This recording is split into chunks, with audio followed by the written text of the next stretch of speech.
Everybody ready to get started? Perfect. All right, everybody, welcome back. Thank you for joining us here this morning. I'm John Hickman, one of the chief residents, and thank you for coming to Grand Rounds for the Division of Medicine here at Washington University School of Medicine. We are just so happy to have our talk and our speaker here today, brought to us from the Division of Cardiology for the 37th Annual Edward Massey Lectureship. Our speaker today has no relevant financial disclosures, has a few disclosures, but nothing relevant for us, just listed here. And before we hear from our speaker and the person here to introduce them, I just want to remind everyone, if you have any questions as we go along, please put them in the chat. I will help moderate those with our speaker at the end if we have any time. So without any further ado, please help me welcome one of our own cardiologists, a professor of medicine in the Division of Cardiology, and just a fantastic educator and teacher, well known and loved by the residency, Dr. Gleva.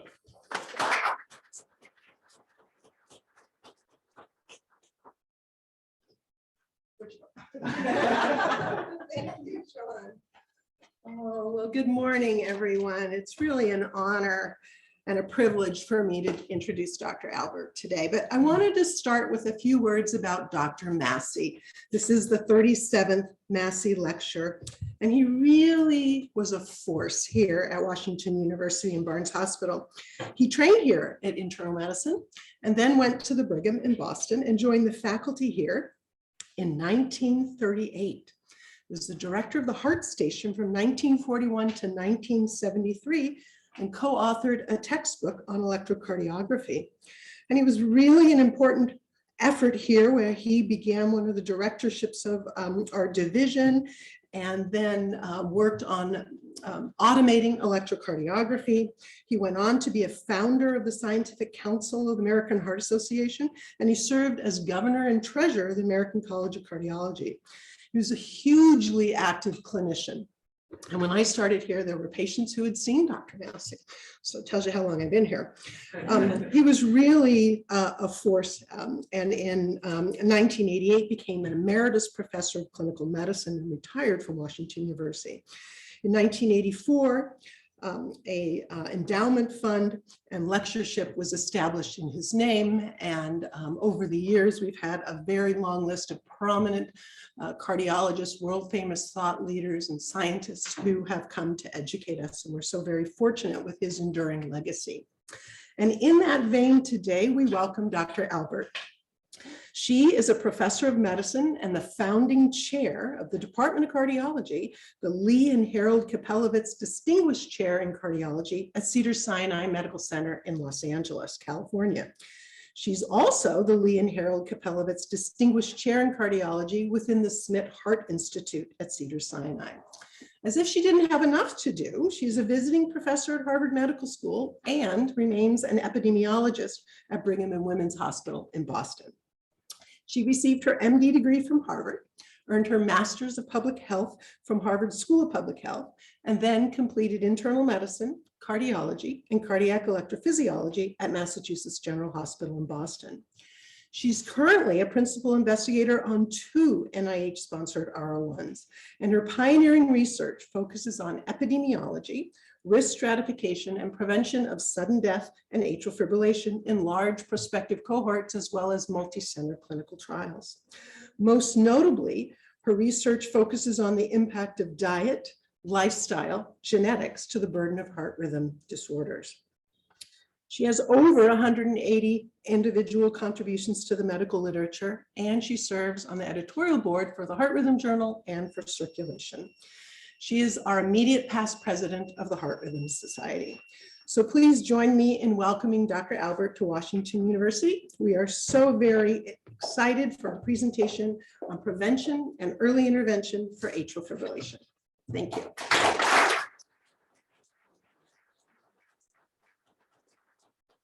Thank you all, and it's so wonderful to be here. Thank you for the invitation. What an honor. And it's just nice to be here in person and see everybody else here in person as well. And I know there's a lot of people online.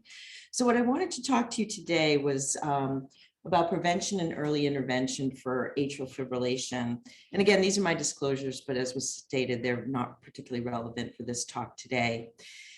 So as you all know, there's a huge global burden of atrial fibrillation, and this map just shows sort of the distribution across the world. And there's 33.5 million cases of atrial fibrillation, or people afflicted with atrial fibrillation in 2010 estimated. That goes up to about 42 to 45 by 2016, and estimates are still rising. These are numbers from the United States, numbers of estimates, and you can see that, you know, the number of atrial fibrillation cases is estimated to be somewhere around 15 million or so in 2050, just in the United States. And part of this is due to aging of the population. These are a number of cohort studies, and you can see there's a real inflection point when you get to about age 60 to age 65. All of a sudden, the incidence of atrial fibrillation starts to increase markedly. Now, that's just clinical atrial fibrillation. What about subclinical atrial fibrillation? And if you look at, there are a number of studies that have sort of estimated this. In general, over age 75 in the stroke stop study, it was about 3%.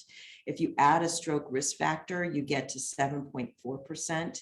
If you've had a cryptogenic stroke, so you have a reason that you might think that you might have AFib, you can get to 16%.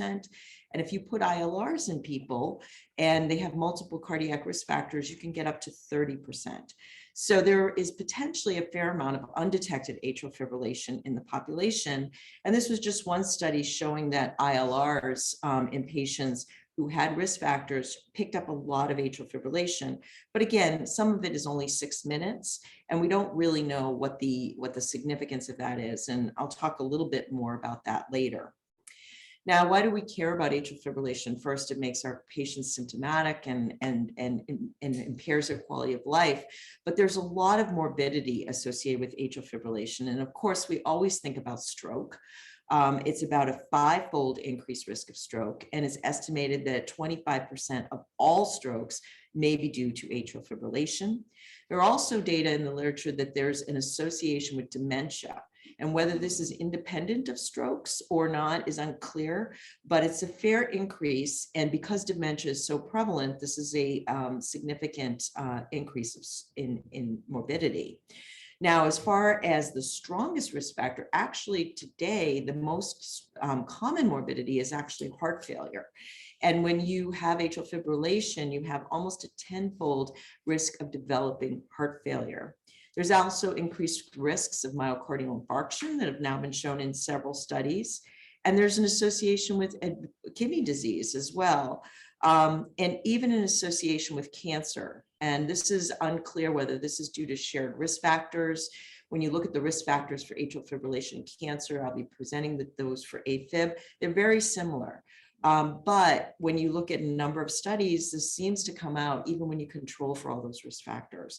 So there are numbers of morbidities, and all of that morbidity adds up to an increase in mortality. And this was a study we did about 10 years ago in the Women's Health Study, where we wanted to look at people who really had no cardiovascular disease whatsoever, no cancer, relatively healthy women, to see if you were diagnosed with atrial fibrillation, did you have an elevated risk of mortality? And unfortunately, the answer was yes. It was about a 1.7-fold increased risk in mortality, even when you control for everything, including cardiovascular disease that might have developed in the interim. Now, most of that is cardiovascular mortality, but there is an association with non-cardiovascular mortality. And as I mentioned earlier, some of the morbidity that's associated with atrial fibrillation is not cardiovascular. Now, what kind of improvements have we made over time? Well, these are data from Mayo Clinic. And really, I show these because this is around when we started to anticoagulate patients for atrial fibrillation to prevent stroke. And you can see on the on your left-hand side of the slide, there hasn't really been there wasn't an impact on mortality during this time, but you can see on the right-hand side of the slide, there was a major impact on stroke. And again, no impact on heart failure. And now since that time, we've had development of the novel oral anticoagulants. And as you all know, they have a better safety profile. There is probably, when you put them all together, a decreased risk of ischemic stroke and all-cause mortality compared to warfarin. There's a slight increase in GI bleeding. So these are now our first line therapy. It's what's recommended by AHA and ACC as first line therapy. So we know they're impacting stroke. But what about other causes of death? And this is just from the RELY trial, one of those trials testing Dabigatran. And you can see that, the number of stroke deaths was actually a very small proportion of the mortality in this trial. A lot of it was cardiac and non-cardiovascular death that won't necessarily be reduced by putting somebody on a NOAC. And in Framingham, they recently reported on these data that sort of do encompass a little bit of the period where we started to, although not completely, use NOACs. And you can see that even though there has been some adjustments in mortality, that really mainly the major adjustment occurred, from very early days. And possibly then we were treating a lot of patients with antiarrhythmic drugs that we might not have been appropriate to be treated. But you can see when you control for all the covariates, even though there has been some reduction, you still end up with a 70% increased risk of mortality compared to patients who don't have atrial fibrillation. And this is, again, just showing it over different time points. And so on the right-hand side of the slide is the one that shows the, the most recent time point where you can see participants with atrial fibrillation compared to those without having a worse mortality, and actually pretty significant over time. So what's our current approach? Our current approach to AF is just to really wait and see. Even though we have now new screening strategies that I'll discuss a little bit, this is not the recommendation yet, because as I'll show you, no one's actually proven that it changes outcomes. And so what's the problem with waiting to see? Well, first off, our current pharmacological and invasive treatments for maintaining sinus rhythm, even though we can expertly use them and the risks have gone down and we've learned which patients to use them in, which patients not to, they still have risks. And they're often used late in the course of the disease because of those risks, we're less likely to initiate. And although anticoagulants significantly reduce the risk of stroke, they don't entirely eliminate it. There's still stroke risk in those placebo arms, in the NOAC arms of those randomized trials. And they don't really have a major impact on other causes of morbidity and mortality. And the other thing is AF is silent, and often patients present with their complication as a first manifestation. And a significant fraction will present with persistent atrial fibrillation that stays. And the problem with this is that this is less amenable to our treatments, and it also has potentially worse outcomes. So really, we need to think a little bit differently about atrial fibrillation, both in thinking about primary prevention and maybe preventing progression. And so, coronary disease, this has been commonplace that we prevent coronary disease. Well, why don't we think about preventing atrial fibrillation? And we know over decades, the last couple of decades, that we and others have done a lot of studies looking at modifiable risk factors for atrial fibrillation. And now as electrophysiologists, we often will talk about these modifiable risk factors with our patients. So blood pressure, weight, sedentary lifestyle, alcohol, smoking, diabetes, and sleep apnea are all associated with atrial fibrillation. So these are the things that we can kind of address when we're seeing patients. When the pie on the other side of the slide is basically showing you the proportion of those risk factors that account for the absolute risk. And so in a modern day population, it's hypertension and overweight that are the major pieces of the pie. And these are data from Marco Perez from the Women's Health Initiative. But if you take an absolute risk, where we do an epidemiology, we try to say, okay, well, what's the attributable risk of all these risk factors? How much AF do these risk factors account for? It's estimated that they account for about 50 to 60% of AF. So if we were able to optimize risk factors, perhaps we would have a major impact on atrial fibrillation. For some reason, stopped being smooth. Okay. Sorry about that. And then, so what are the risk factors and what are the data? So for systolic blood pressure, very strong relationship. And also, this is a study that we did in the Women's Health Study, but has been repeated in men as well, that even modest elevations of blood pressure, even in the 130 to 139 systolic range, are associated with significant risks of atrial fibrillation. So again, thinking about keeping our patients' blood pressures low, again, not been proven yet necessarily in randomized trials. And this is one of the points that I'll make over and over again for those of you that do cardiovascular trials. Think about using atrial fibrillation as an endpoint. You know, if we had a fib really well documented in SPRINT, we would probably know the answer to this question. In addition, BMI has been shown over and over again to be really strongly related to atrial fibrillation, even more strongly than for coronary heart disease. So these are data from multiple studies. Neil Chatterjee, who's now at Seattle, who worked with me when I was at the Brigham, put this together. These are 6 big cohorts, and you can see the observational association between BMI and atrial fibrillation. And in epidemiology, when we see something this consistent across studies, that's when we start to believe, okay, it's real. And you can see that it's about a 4% increase for each 1 kilogram per meter square of body mass index. And so, and again, this is when you put it together, meta-analysis, but also if you look at the individual estimates, it's very similar.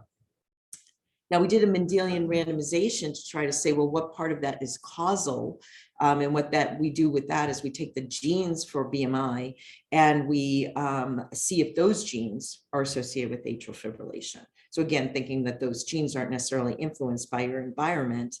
And when you put those estimates together, you come up with even a higher risk of atrial fibrillation associated with what's the genetically determined 1 kilogram per meter squared, 9%. So you compare that to the observational estimate. So there's probably confounding in the other direction in our observational studies, so suggesting that BMI really is important.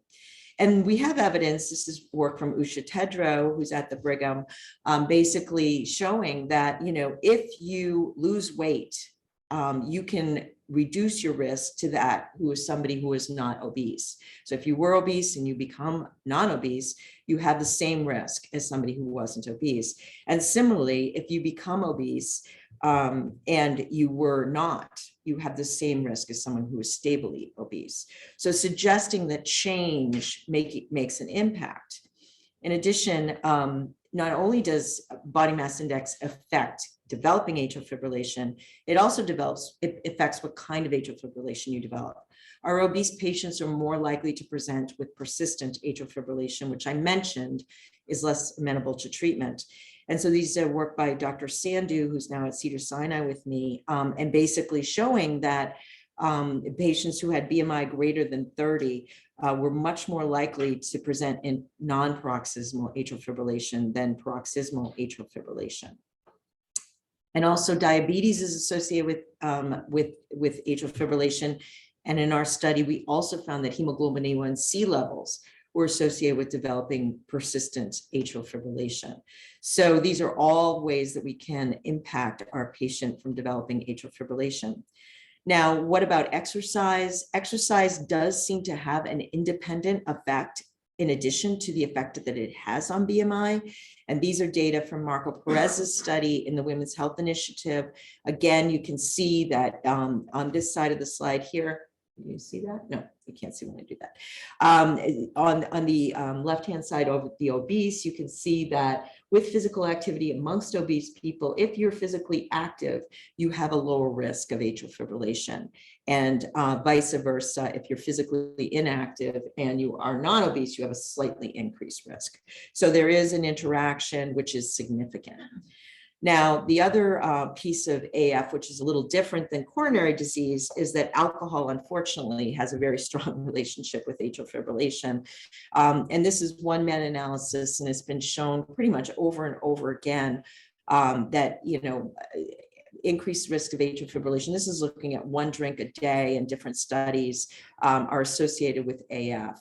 And a recent, very large study of about 100,000 individuals found that, you know, if you increase your risk, if you drink even a little bit of alcohol, you have a slightly higher risk. So we know that this is unfortunately something that we have to speak with our patients about. It's not popular. And recently, you know, it's also bad for cancer and other endpoints as well. So in primary care, the recommendations and the guidelines are started to be stronger against alcohol because some of the data suggesting that it was beneficial in coronary disease has been brought into question as well. Now, the good news is that caffeine is okay. So thank God, right? So, we did this study a while ago. This is David Conan, who's actually at McMaster now. He trained with me at the Brigham. And basically, you can see that at any level of caffeine intake, there wasn't an elevated risk. And there actually may have been a U-shaped association such that a little caffeine was good. And we know that caffeine has an inverse association with diabetes. So potentially this is great. So that's the good news that you get to tell your patients who are saying that they're not drinking coffee, that you can drink coffee. And recently, Greg Marcus did a study at UCSF where he actually tested, in a case crossover of the association between coffee and AF and found no association. So another thing that had come up over the years that we recently tested, and I'll talk a little bit about, is this idea that eating fish might lower your risk of atrial fibrillation. And this was brought up by a study in the cardiovascular health study, which is a study of elderly individuals 65 and above. And they found that, if you ate 5 meals of fish a week or 1 to 4, you had a higher survival free of atrial fibrillation than if you did not eat fish. But then this wasn't like that in epidemiology in the sense that there were disparate results. So the Rotterdam study found no association. The Danish Diet, Cancer and Heart study actually found an increase in association. So there was a lot of, sort of different results. So it wasn't like the BMI story. However, when people looked at blood levels of omega-3 fatty acids, they found a very inverse association with AF. And we recently participated in a very large study with numbers and numbers of individuals. And again, finding the similar results that a higher level of omega-3 fatty acids associated with lower risk of incident AF. So the idea would be that perhaps if you supplement, you would lower that risk. And so first, this was attempted in secondary prevention trials. And really, this was primarily based on some of the work that was done by Alex Leaf and others, showing that there may be antiarrhythmic properties of these omega-3 fatty acids. So this was like thinking about it as an antiarrhythmic drug. And so a number of studies were done looking at recurrent AF. And basically, you can see that they were not significant when you put them together in meta-analyses, although individual ones were significant. None really suggested harm, but some had point estimates on the side of harm. So we embarked on doing a long-term primary prevention randomized trial. So again, we have the risk factors that we can modify, and we wanted to see if these supplements might prevent sudden death, atrial fibrillation. And the reason to do it long-term rather than short-term is that these agents also potentially had effects on fibrosis, inflammation, some of these upstream factors that might affect remodeling of the atrium that take place over time, sort of like heart failure. So you can see, thinking about it, that some aspects take place over time and might predispose to developing atrial fibrillation years or months later. So this was the VITAL trial. And this was a randomized trial that was done for other reasons. 25,000 individuals, men and women, 50-50 in the United States. And it was really looking at primary prevention of cardiovascular disease and cancer. And this is one of the hope that I have that others will do similarly, do primary prevention AF trials embedded in these sorts of trials so that we can learn the impact of the interventions on atrial fibrillation. And this was a trial of vitamin D and omega-3 fatty acids. And there had also been studies looking at blood levels of vitamin D and showing an inverse association with atrial fibrillation. And again, like I said, these were men and women, but age had to be at least 50 for men and at least 55 for women. And it was a pragmatic trial where we mailed people their pills, we took questionnaires, we asked them about disease processes, and then we got medical records. And so for our AF endpoint, we asked about new diagnoses of AF on annual questionnaires and provided permission. And we also linked them to CMS. And so we had two sources of identifying whether a person might have had AF. And then we went and actually got the medical records, which was interesting because some of the CMS individuals didn't think that they had AF. And so, you know, trying to convince a patient to give you their medical records when they don't think they actually have the disease was challenging, but we were able to do it for a pretty significant proportion. This is the underlying demographics of the population. So the mean age was 67, again, 50-50 male and female, 20% African-American. We oversampled so that we had that kind of ethnic and racial diversity. And then, you know, hypertension was about 50% diabetes. And again, I mentioned nobody with cardiovascular disease or cancer. And so after 5.3 years of follow-up, we had 3.6% AF cases, 900 in the whole population.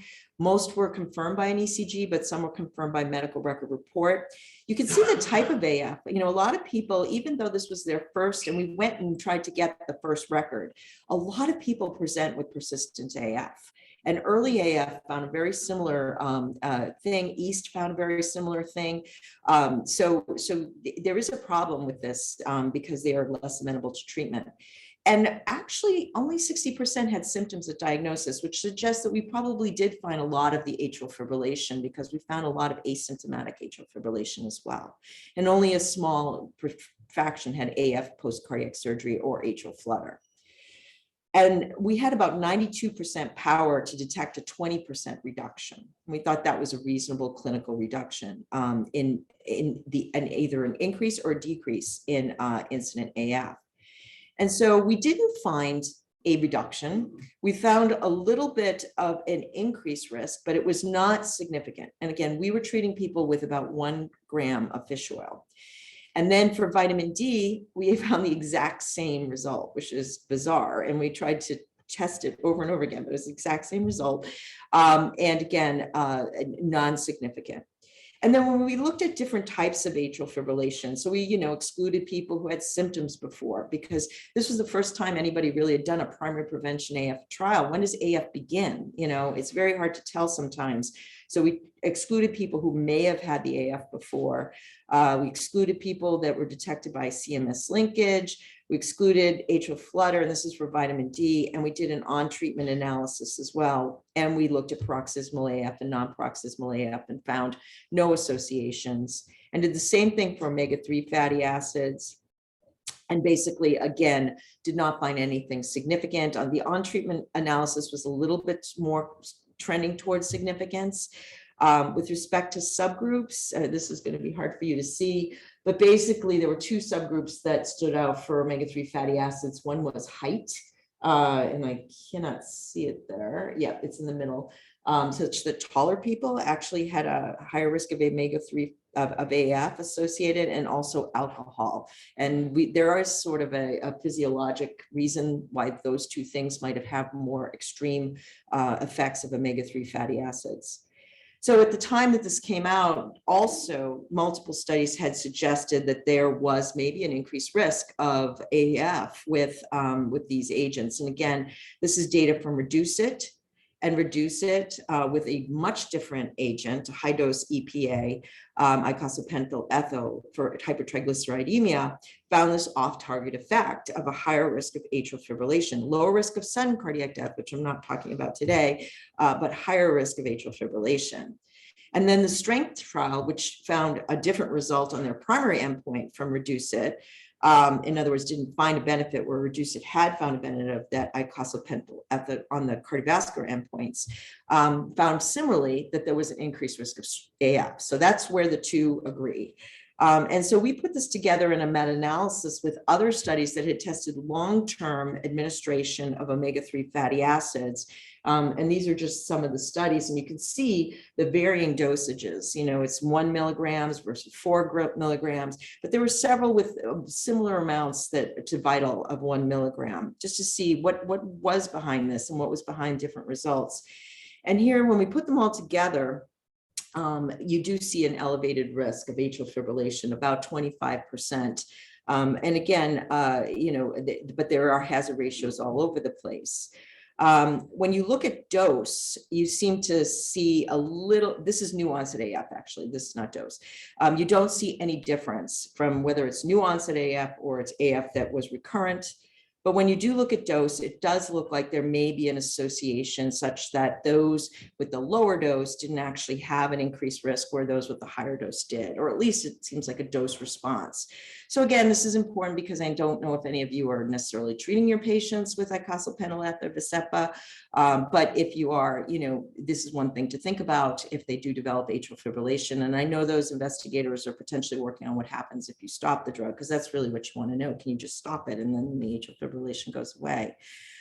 We looked also mechanistically why perhaps there might be this increased risk of AF associated with omega-3 fatty acids. And so we had EKGs at baseline and at 2 years in about 1,000 of the patients in VITAL. And this just shows the difference in EKG parameters at that time point by omega-3. And you can see that there actually was a lengthening of the PR interval, a lengthening of P wave duration, and also increase in an increase in P wave amplitude. So there was either some delay in conduction or delay across the atrium. And this was subtle, this is things that you find in which is 1,000 people. So there are potentially ways in which omega-3s might impact and lead to atrial fibrillation, and also effects on autonomic tone. There is some AF that's vagally induced, and so this showed some more vagal tone in this autonomic measure. And the last thing I'll say for prevention is that there's also some data that olive oil may prevent AF.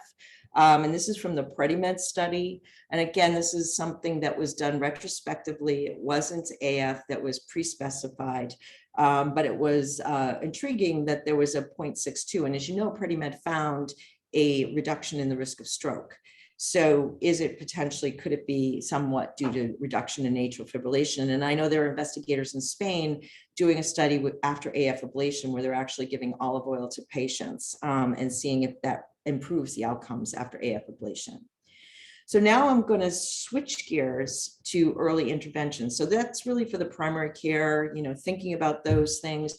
There are things that you want to prevent anyway, but really important if it can be done on a population level to reduce the burden of AF. But what about early intervention once we find AF?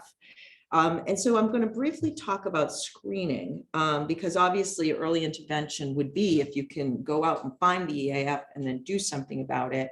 And there are a number of ways that we can screen, right? We can screen in the office, which is to pulse palpation. We can screen with EKGs. We can screen with these handheld devices intermittently. We can wear the Apple Watches now and get alerts and then, push and get your EKG. And then we also have continuous patches. So a number of ways in which we can screen. And so what data do we have for each of these? Well, I'm going to start with the Apple Watch. And so, Marco Perez and Mintu Chirakia at Stanford led this study where, basically 400,000 people wore Apple Watches and had notifications. And if they had notifications for AF, then they were instructed to have a patch. Now, not everybody got a patch, but what they found was that the notifications, about 3% of people over age 65 got a notification. Overall, the notification was small, less than 0.52 in the entire population. So it's not like these things are going off continuously all the time, but it's still a large number of people if everybody in the population is wearing an Apple Watch. And so you can see the notification about I think 70% had their patch applied. But of the people who had a notification, it was only about 30%. And in those people that had a patch applied, about 33% had atrial fibrillation on the patch that you could diagnose. And you can see the yield varied by age, which you would expect, and by men and women, because men are at a higher risk of atrial fibrillation.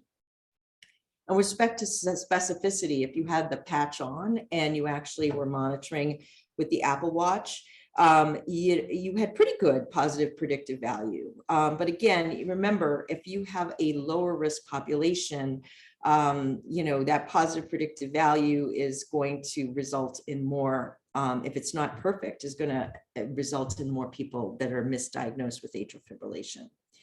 So in addition to this study, there's also the Huawei study that found similarly that about the overall positive predictive value of this was about 54%. So just for what we think about screening, it's really something that could end up with a high positive predictive, high false positive in the population. And then with screening, this just was recently published, using it as part of a visit. So in addition to necessarily doing what we normally do in the office, actually using one of these mobile devices, this is Steve Lubetz's work from Mass General, to detect atrial fibrillation, and found out overall it didn't really help. That what we were doing in the office was detecting most of it, except for those in age 85, which showed maybe a trend towards detecting more atrial fibrillation. Now, what about outcomes? Like, that's just detecting atrial fibrillation. And this year we had 2 outcome studies. One is Stroke Stop, and basically a huge study in Sweden where they asked about 28,000 people to participate, and it got a lot of them to participate. Basically, they were 75 or 76. They were randomly assigned to screening or control group. They used a handheld device 2 times daily, twice a week. They had AF detected, and they were referred to a cardiologist if they had AF detected. And the primary endpoint was a variety of things: combined endpoint of ischemic, hemorrhagic stroke, systemic embolism, bleeding leading to hospitalizations. Again, with the idea, what can you impact with oral anticoagulation? And the median follow-up was 6.9 years. So really an incredible study. Overall, the composite outcome was the benefit was there. It was significant, a p.045, but look at the hazard ratio, 0.96. So again, it's a 4% reduction in a composite outcome, and there was no significant reduction in ischemic stroke. But what they found was that, participants did either not comply so much, or they were getting screened and they were finding AF anyway. In the control group. So we've gotten better at screening. So potentially these devices may not add that much to what we're doing in the office, as we saw in the vital rhythm study. And then finally, the loop study was published. As if you implant loop monitors, maybe you'll be able to, detect enough AF that again, you would see a benefit. And you can see on the left-hand side, their primary endpoint was stroke or systemic embolization, and that is not significant. But their reductions, it's obvious if you identify AF and you anticoagulate and somebody has a high CHA2DS2-VASc score, we know that we're going to prevent AF, but just how many people you'd have to do it. And they found that overall it was again, not significant, but there might have been some benefits in people who had high blood pressure. So what else can we do? Why are we looking for AF? We're not just looking for it to anticoagulate. We're looking because we want to improve quality of life. We want to improve recurrences, and maybe we want to improve some of those other outcomes that we talked about. So weight reduction has been really strongly shown with reducing recurrence of atrial fibrillation, both in people who are undergoing ablation and who are not undergoing ablation. And this is Crouch Sanders' work, really showing significant reductions. Now they get really significant weight loss in Australia. They're very good at it. I'm not sure we're as good at it. So I'm not sure we can transfer this to the United States, but we actually have one of his postdocs here with us, and we're trying to see if we can do that at Cedars. And this is Melissa Middletorp, who's working with me now, showing that not only can you reduce the recurrence, but you can actually show regression with weight loss and a decrease in progression. So you can get, as I said, most people who are obese can present with persistent AF. If they lose weight, you can change the mode of their AF as well. And also exercise training, very small studies have suggested, and this is only 51 patients, but they put them through an exercise regimen, and they found that those who exercise had a lower burden of atrial fibrillation. So again, prescribing exercise is important. And then bringing up that alcohol thing again, abstinence works. And so this is alcohol abstinence in drinkers done in, I believe this study was done in New Zealand. one of the things that was really hard was keeping people in the study. They had a lot of dropout. So we know it works, and we can talk to our patients about it. The other thing is other non-arrhythmic, non-antiarrhythmic, not ablation, but just remembering to do all the other things that we should be doing for our patients, like putting them on ACE inhibitors, statins, MRAs. This is work done on the RACE-3 trial, where they looked at really optimizing that type of therapy for the underlying conditions. And they found a reduction, an improvement in the amount of sinus rhythm that you saw on a Holter monitor. So again, looking at sort of burden measure for patients who were in that targeted therapy versus conventional therapy. And there's also been a number of RCTs about first-line ablation and the idea of bringing it earlier and earlier and earlier. And these are some of the older ones that all showed a benefit on recurrent AF after ablation. Recently published last year, the STOP AF study, which looked at cryoballoon and found significant reductions in AF recurrence. And also reductions in symptomatic AF. So again, what we really care about when we think about our patients. And so in ACC/AHA guidelines, it's a class 2A for symptomatic paroxysmal atrial fibrillation and a 2B for persistent atrial fibrillation, just because the success rates are a little bit lower. And then this study was published as well, which is a really nice, elegant study where they really stopped people from crossing over. One of the problems with the Cabana trial that, didn't show a benefit of AF ablation on mortality or their primary endpoint is that a lot of people cross over. And I was very impressed that these investigators were able to prevent that from happening. And you can see that ablation and they also had ILRs in everybody. So they were able to really see, any AF. So you get a 57% reduction. So basically only 57% of patients who had an ablation were free of AF. So that sounds bad, right? But antiarrhythmic drug therapy was worse at 32.2%. But this just sort of signifies that what we're really looking at most of the time and what's been looked at in trials is symptomatic AF, the kind of AF you would diagnose clinically. So all that AF that we've talked about, like defining it on a loop recorder, defining it with screening, we're not sure exactly what that means when you get 6 minutes of AF, and so most studies suggest that, you have to almost have 24 hours before you get a stroke risk. So yeah, I think that, for now, clinical AF is the diagnosis, but it just shows you the difference between what patients feel and what you can find on a monitor. And then the other thing to think about is when you're going through ablation is to add the risk factor modification. And this is now in guidelines. This is the ARREST study where they had people lose weight before their ablation. And now it's pretty commonplace that we try to do this and manage risk factors. And you can see the difference, the risk factor management is in the red and the blue is the control group in the recurrence rate after ablation. And this control BMI was 31.8 and the risk factor management was 29.1. So they didn't lose that much weight. So it's feasible. And then I like this slide because you look at this and you take obese people and the left-hand side is, if they didn't lose any weight and you do an ablation. And then the other side is if they just lost weight and you could see that, basically just losing weight can get you an equivalent result as the ablation. So it's really important to think about that when you're referring your patients. And like I said, this is in guidelines, it's in ESC guidelines. You should really think about optimizing and managing all of these things in our patients with AF. And again, what else could we impact? Well, we don't have data yet, but we have data that's from observational studies that suggests that we might be able to impact other comorbidities by lifestyle modification.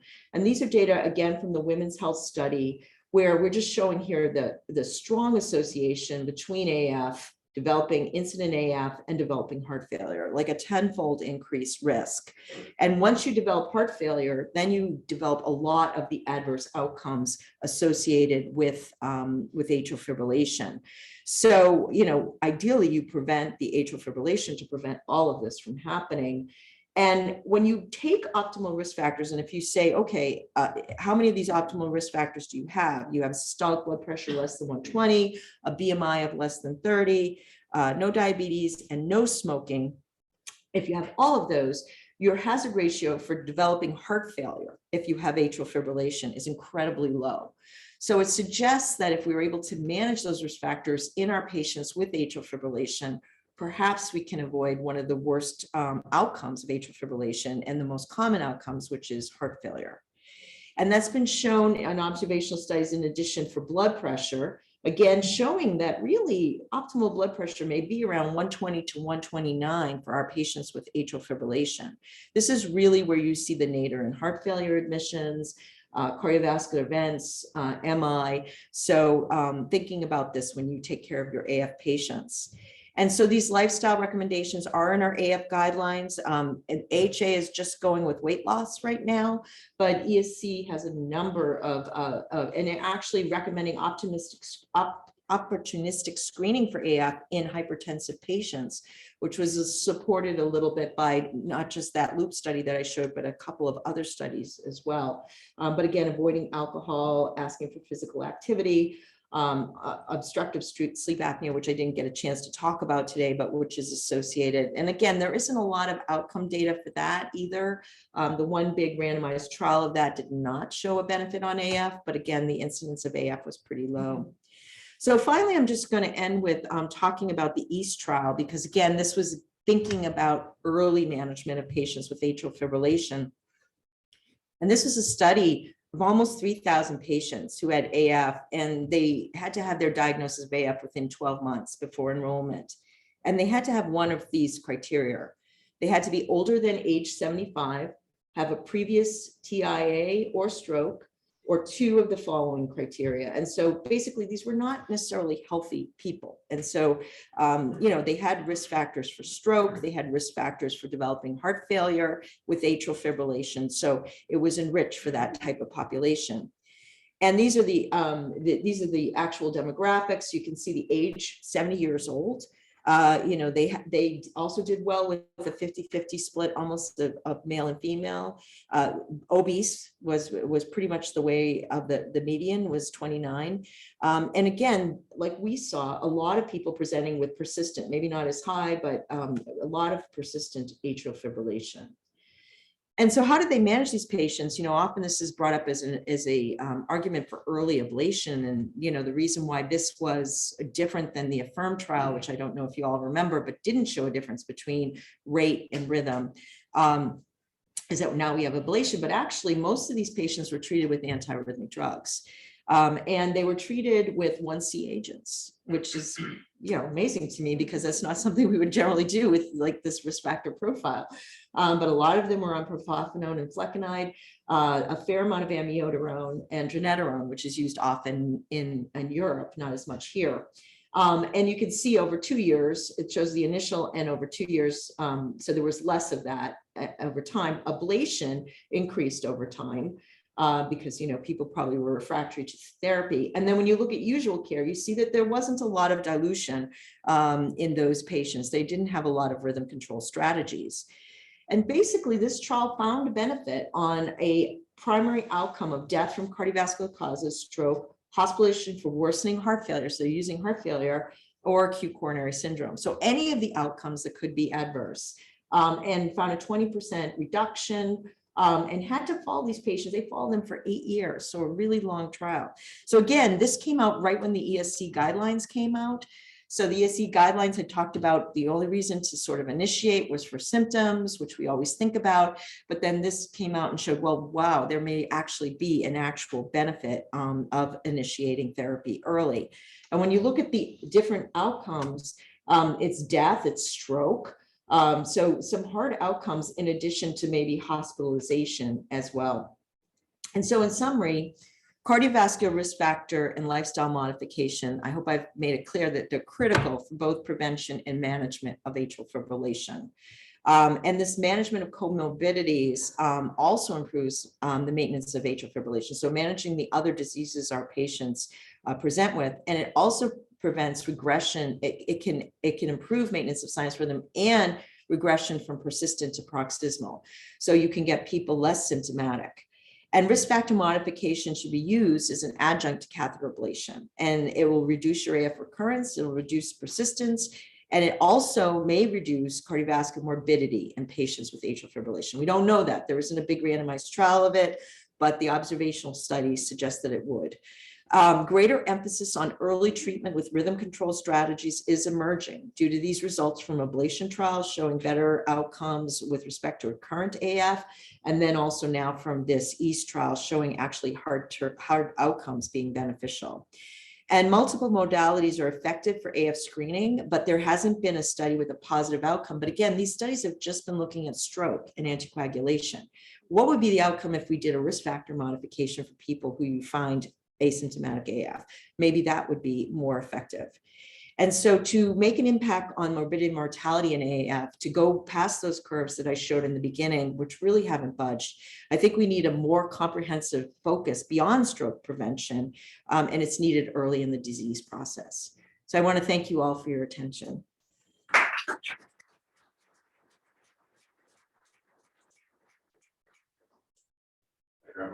Thank you so much for your talk and joining us here today. Let's start with questions from folks that are here in the room, and then we've got some in the chat as well. Mark Huffman, thank you very much for a great presentation. Can you talk a little bit about potential cost effectiveness of some of the strategies that you're outlining? I guess I think about what would be the potential cost effectiveness that could change policy.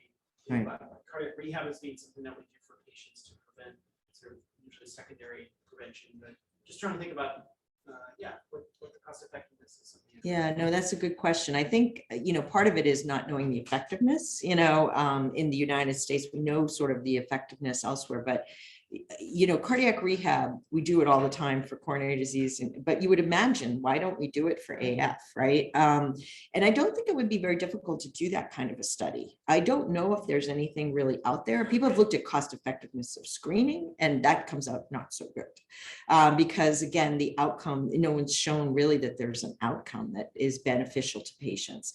But I imagine that could be done. I don't know of a study that's really done it rigorously. We really do need sort of an outcome study, and then looking at, Prash has looked at it in his data, from the Australian data, and, coming out very cost effective there, but I think we need something in the US system to really be able to say what our cost would be to do that. And, there's and as there are a number of things that are happening now to enable weight loss beyond just, rehab.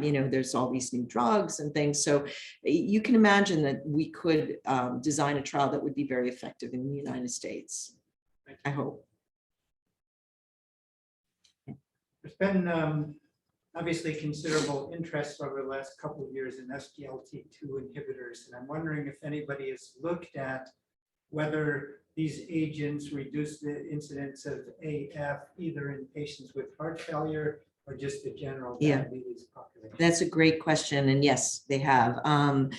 They in Circulation, I think a year ago or 2 years ago, it was published, the AF results in the heart failure population, and finding that there was a reduction in AF events in that group. So I do think that now investigators are thinking of this, adding AF, so we get that answer. So, this is, as the heart failure guidelines just came out with all of that being added. So potentially, but you potentially could turn it around the other way. Maybe if you give people with AF SGLT2 inhibitors, you prevent heart failure. So, it'll be interesting to see, but it's an exciting advancement for sure.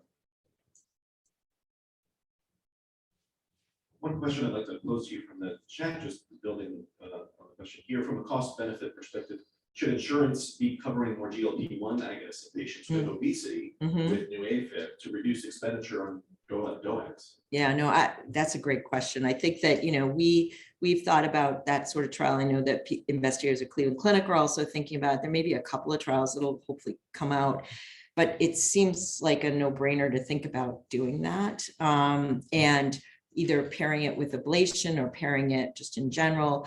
I think the company has to decide that that's something that they want to support. But I think it's a big market, and I think it does have promise for sure. Well, first of all, thanks. Excellent talk. This is wonderful. And I think the concept of upstream prevention of AFib is really appealing. And it's hopeful that we can do this by writing a prescription, right? It's easy to write a prescription in clinic. But when I think about the patients and the data that you presented here, I mean, really the most impactful prevention that we have is obesity management. And that's hard and it's time consuming, and there really isn't any reimbursement for that kind of time. As a past president of Heart Rhythm Society, what has Heart Rhythm Society done or worked with maybe ACC to help with motivating doctors to want to help their patients lose weight, i.e. building codes for obesity management or structured weight loss programs through Heart Rhythm's resources? Yeah, I have to say we haven't done much for that. But, I think that is an important point. Heart Rhythm Society doesn't have a lot of resources to do that kind of advocacy, but ACC does, and we often pair with ACC.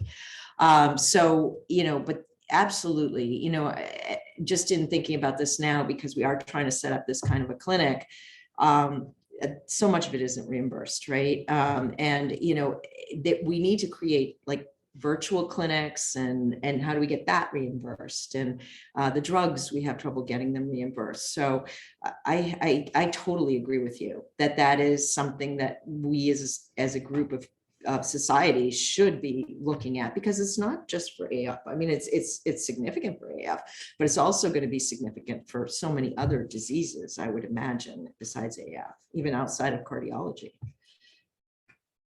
I should build on top of that. Dr. Crone asked, you've shown an association with weight, but is weight just a surrogate for sleep apnea? I don't think so. I think that, it's just such a strong association. And although, I mean, it's possible, it could be a mediator for sure. It could be that there's undiagnosed sleep apnea in a lot of these patients. And, observational studies don't really capture sleep apnea very well, we know that if we look for it in our patients, we often see it. So I can't say that it's not part of the issue, but I think where you see such a strong relationship between the genetics and, the amount of people with obesity that then that lose weight, that then do well. I think that there's something specific about obesity, and there are a number of hypotheses, whether it's like chemokines from, being, people who are obese have more pericardial fat, and so is that it? It's obviously a big stress, I mean, obesity tracks. AF it tracks along with HFpEF, so again, it's similar, that weight, that increase in building pressure, that may also have something to do with it. So it's probably multifactorial, but the main thing is to try to lose the weight. Thank you. Thank you for the talk. As many people have pointed out, obesity and weight are kind of two sides of the same coin when it comes to managing AF. I think you pointed out earlier that in Australia, they were far more successful at getting their patients to buy in. Has there been additional insight into why they're able to overcome a culture dominated by alcohol and nutrition? Yeah. No, I think so. One of the things that we're hoping to do is, I know that in Australia, what they're trying to do is they did this in one center, which was Adelaide. So they're trying to do like a multi-center study where they're doing it in other aspects of the country. And what we want to do is do one center in the US too. So it's just to see like, what's the difference, and like create a sort of cultural like understanding of what the barriers are. What I understand from their clinic is it's pretty intense. It's got like MDs in there, really prescribing the weight loss. So EP fellows, it's not something that would happen in the United States. It's a very, very different model. And patients, for whatever reason, are more receptive, it sounds like. Like I said, I have one of a postdoc that had worked on those studies who's with us, and she's, sort of, and also I think that the health system helps them and reimburses them for some of it, so that again is going to be very important. If we can't get reimbursed for our time to do it, nobody's going to do it. We can't do it, and so it really does take a culture shift. So being able to show it in the United States that would be effective, I think would be really helpful, because then maybe you could argue to payers that this is really something that we can get the US population to do, and we really should pay for this kind of work. I think you had a question as well. Yeah, thanks. Great talk. Given the epidemic of obesity in children and adolescents and the interventions that are happening at that level, what do you think is going to happen to these young people who are developing obesity and diabetes so much earlier in life in terms of the AFib? Yeah, no, I think it's going to be a problem. I think we're going to see more and more AFib. We do see a lot. I don't know, I wonder if there are good studies tracking like that part of the population. I've seen some pediatric studies where they sort of do birth cohorts, and they are looking at it, but they're mainly from other countries. So the question is what will happen to these individuals? And I would imagine we're going to see more atrial fibrillation, unfortunately. Maybe one last question. Maybe go with the chair. So very outstanding presentation. One thing I wanted to ask about is, can you speculate on the link between AFib and cancer? You showed that early in your slide. That's something that's more recent, and it reminds me of, we're now getting more data in heart failure, the so-called reverse cardio-oncology, where actual injurious effects in the heart can impact cancer progression. So is there, I don't think there's a lot of data on AFib, but do you have any thoughts on how that might link?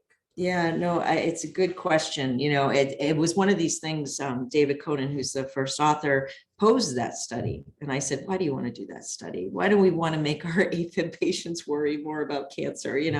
So I think I must have controlled for everything, and like made him control for every screening, everything, and it still was very robust. I think some of it is shared risk factors. I do. And the same thing with heart failure probably is somewhat, but I do think that there must be something more. And whether, it's associations with, changes in cell signaling or apoptosis, people have postulated those kinds of things. I don't know. I really don't know. And I think that's a great translational project for somebody who is doing that kind of work. Because I do, and I think the oncologists also feel that way. Like some of the oncologists I've talked to about it also feel that there has to be some real link, not necessarily just confounding by risk factors. So I'd be interested to hear your thoughts about it as well. Yeah, well, in models, it's been shown that if you have myocardial infarction, it actually will change epigenetics in the immune system. Wow. And that impacts cancer progression. So I wonder if there's a common mechanism. That's interesting. Yeah. Between FF, AFib, and cancer. Yeah, that's interesting. Yeah, no, it's very interesting. Well, with that, unfortunately, we're out of time. I know we have more questions here and more in the chat, but I want to extend a number of thank yous. Thank you to the Division of Cardiology. Thank you to Dr. Massey for his legacy. And most of all, thank you, Dr. Albert. Thank you for joining us. Thank you. We really appreciate your time and your talk today. All right. Thank you all so much.